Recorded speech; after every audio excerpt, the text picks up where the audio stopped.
Welcome back to Tier 2 of the ADRC Dementia Care Training Program, Aging Services and Supports for People Living with Dementia.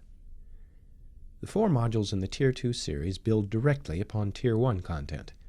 We encourage you to complete all of the Tier 1 before taking Tier 2.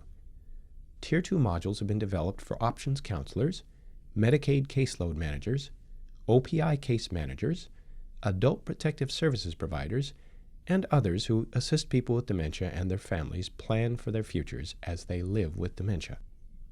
As with Tier 1, the Tier 2 training modules will be most meaningful if you take each program consecutively. Please take Module 5 before beginning Module 6. Recall from Module 5 that several areas of competency for options counselors are consistent with person-centered planning.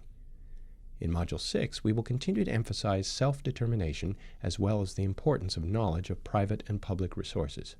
The objectives for Module 6 are to help participants facilitate person-centered planning based on the person's and family goals, strengths, and assessments of what is and what is not working.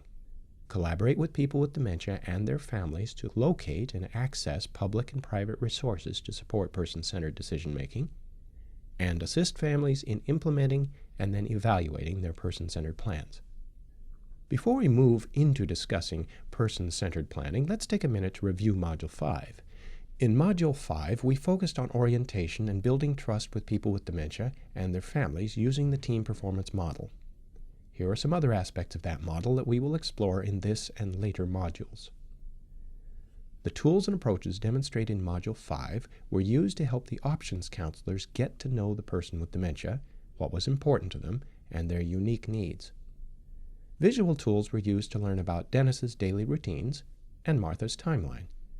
Many other tools are available as well and are described in Navigating Choice and Change in Later Life. We'll touch upon some of those in this and later modules. The team performance model of person-centered planning is supported by several other visual tools that can be used in meetings with people with dementia. These have been organized into 3 categories which correspond to elements of the team performance model.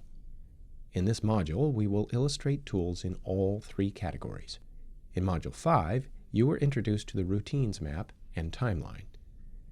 In this module, you will meet Sarah and her husband Bill.